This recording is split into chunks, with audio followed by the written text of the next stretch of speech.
Assalamualaikum warahmatullahi wabarakatuh. Kami dari kelompok 7 akan mempresentasikan tugas kami yang berjudul pengiriman daya optimal dengan mengabaikan rugi-rugi daya dan memperhitungkan batas-batas generator.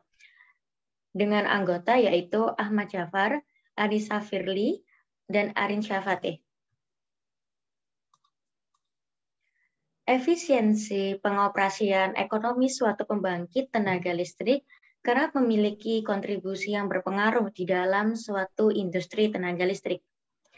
Ketepatan atau efisiensi atas pemakaian bahan bakar yang optimal dapat menekan biaya produksi pada industri tenaga pembangkit. Di dalam operasionalnya, pada unit pembangkit yang akan mensuplai atau melayani permintaan beban, sering dilakukan prosedur pembagian beban. Kondisi ini saling berhubungan perihal prosedur atau cara meminimalisasi biaya produksi, serta kerugian hilangnya daya yang terdapat pada saluran transmisi. Keadaan-keadaan yang dapat mengakibatkan pengiriman atau transmisi daya yang optimal suatu unit pembangkit, yaitu biaya bahan bakar, bekerjanya generator yang ekonomis atau efisien, serta rugi-rugi daya pada saluran pengiriman atau transmisi. Banyak pula generator yang bekerja secara efisien pada suatu sistem tenaga, akan tetapi kondisi tersebut belum menjamin bahwa biaya operasinya kecil atau murah. Keluaran daya dari generator seharusnya tidak melebihi keperluan operasi stabilitas sistem, sehingga daya dari generator tersebut terbatas pada batas minimum dan maksimum yang diberikan. Persoalannya adalah bagaimana memperoleh hasil daya nyata atau real untuk setiap stasiun pembangkit yang optimal, sehingga fungsi objektif, misalnya biaya produksi total, seperti yang didefinisikan adalah minimum sesuai dengan batasan yang diberikan dan ketentuan ketidaksamaan seperti yang diberikan. Tujuan dari presentasi ini yaitu untuk mengetahui bagaimana syarat pengiriman daya nyata yang optimal dari pembangkit dengan mengabaikan rugi-rugi dayanya, serta tujuan kedua yaitu untuk mengetahui bagaimana pengaruh perhitungan batas-batas generator terhadap biaya total bahan bakar. Adapun pembahasan di sini yaitu pertama perhitungan mengubah nilai PD, kemudian perhitungan mengubah nilai alfa, beta, dan gamma, dan yang terakhir yaitu mengubah nilai delta P. Nah, pertama ada perhitungan dengan hanya merubah nilai PD. Pada perhitungan ini, kami merubah nilai PD beberapa kali sebagai sampel saat PD diubah dengan nilai 975, maka akan menghasilkan biaya total bahan bakar kurang lebih $8.228 per jam. Lalu, saat PD diubah menjadi 900, itu akan menghasilkan biaya total bahan bakar kurang lebih $7.551 per jam. Selanjutnya, jika PD diubah lagi dengan nilai 800, itu akan menghasilkan biaya total bahan bakar kurang lebih $6.682 per jam. Lalu, jika PD diubah menjadi 600, itu akan menghasilkan biaya total bahan bakar kurang lebih $5.058 per jam. Dan yang terakhir, jika PD dinaikkan menjadi 1000, akan menghasilkan biaya total bahan bakar kurang lebih $8.458 per jam. Kesimpulannya, nilai PD merupakan total daya nyata pada permintaan beban. Ketika nilai PD dirubah dengan cara dinaikkan atau diturunkan, itu akan menghasilkan nilai yang sama pada masing-masing daya pada iterasi pertama, namun akan merubah nilai ketiga daya pada iterasi kedua dan ketiga. Lalu, ada perhitungan dengan mengubah nilai alfa. Pada saat nilai alfa diubah menjadi 600, 500, dan 300, itu akan menghasilkan biaya total bahan bakar kurang lebih $8.528 per jam. Lalu jika alfanya diubah menjadi 700, 600, dan 400, itu akan menghasilkan biaya total bahan bakar kurang lebih $8.828 per jam. Yang terakhir, jika alfanya diubah menjadi 300, 100, dan 100, itu akan menghasilkan biaya total bahan bakar kurang lebih $7.628 per jam. Kesimpulannya, perubahan nilai alfa berpengaruh terhadap biaya total bahan bakar.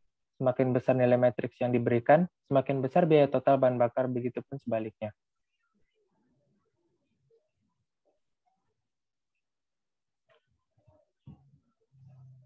Lalu, ada perhitungan dengan mengubah nilai beta. Jika nilai betanya diubah menjadi 4,3, 3,5, dan 2,8, itu akan menghasilkan biaya total bahan bakar kurang lebih $6.967 per jam. Jika betanya diubah lagi menjadi 2,3, 4,5, dan 5,8, itu akan menghasilkan biaya total bahan bakar kurang lebih $5.539 per jam. Yang terakhir, jika betanya diubah menjadi 1,3, 0,5, dan 0,8, itu akan menghasilkan biaya total bahan bakar kurang lebih $3.803 per jam. Kesimpulannya, perubahan nilai beta berpengaruh terhadap nilai daya 1, 2, dan 3. Semakin besar nilai matriks beta, maka semakin kecil nilai daya, sehingga berpengaruh pada biaya total bahan bakar. Nah, bagaimana jika kita berubah nilai gamma? Kita melakukan 3 percobaan. Yang pertama yaitu mengubah nilai matriks gamma menjadi 0,005, kemudian 0,007, dan 0,010, menghasilkan nilai biaya total bahan bakar sebesar $8.582 per jam. Nah, selanjutnya, jika kita mengubah nilai gamma menjadi matriks 0,010, 0,009, dan 0,020, maka jumlah biaya total bahan bakarnya sebesar $9.640 per jam. Selanjutnya, untuk perubahan yang ketiga dengan mengubah nilai matriks gamma menjadi 0,020, 0,010, dan 0,025, menghasilkan biaya total bahan bakar sebesar $9.822 per jam. Kesimpulannya yaitu adalah perubahan pada nilai gamma berbanding terbalik dengan besar nilai daya 1, daya 2, dan daya 3, sehingga berpengaruh terhadap besar biaya total bahan bakar. Nah, selanjutnya bagaimana jika kita mengubah nilai delta P? Sama seperti sebelumnya, kita melakukan 3 uji percobaan. Yang pertama yaitu dengan mengubah nilai delta P menjadi 0,001. Pada gambar itu, nilai delta P dan PD sama dengan 975, serta hasil dari jumlah iterasi kedua masih sesuai dengan nilai PD asli, yaitu 975. Selanjutnya dengan mengubah nilai delta P menjadi 0,01, yakni saat delta P diperbesar menjadi 0,01 dengan nilai PD tetap yaitu sebesar 975. Pada gambar dapat dilihat tidak ada perubahan pada nilai-nilai yang ada pada tabel dan hasil penjumlahan iterasi kedua sesuai dengan PD asli yaitu 975. Selanjutnya dengan mengubah nilai delta P sama dengan 0,1. Saat delta P diperbesar menjadi 0,1 dengan nilai PD tetap yaitu 975. Pada gambar dapat dilihat tidak ada perubahan pada nilai-nilai yang ada pada tabel dan hasil penjumlahan iterasi kedua sesuai dengan PD asli yaitu 975. Kemudian yang terakhir atau delta P sama dengan 1. Pada gambar saat delta P diperbesar menjadi 1 dengan nilai PD tetap yaitu 975. Pada gambar dilihat tidak ada perubahan pada nilai-nilai yang ada pada tabel dan hasil penjumlahan iterasi kedua sesuai dengan PD asli yaitu 975.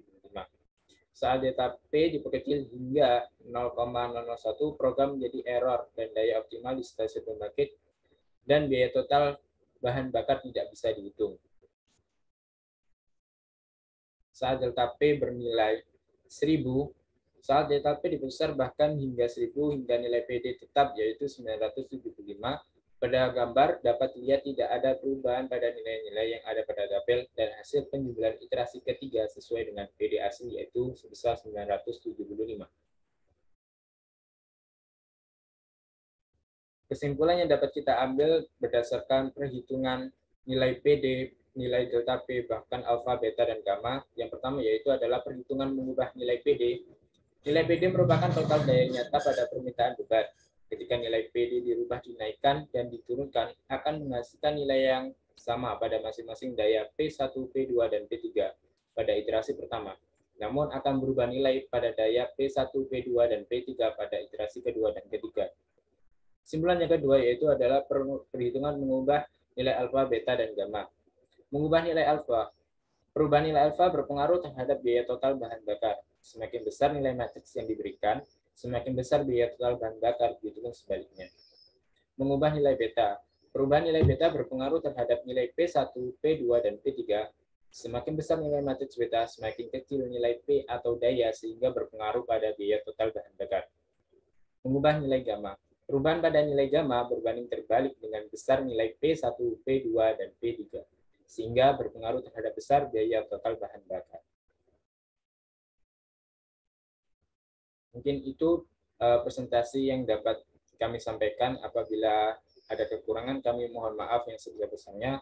Akhir kata, wassalamualaikum warahmatullahi wabarakatuh.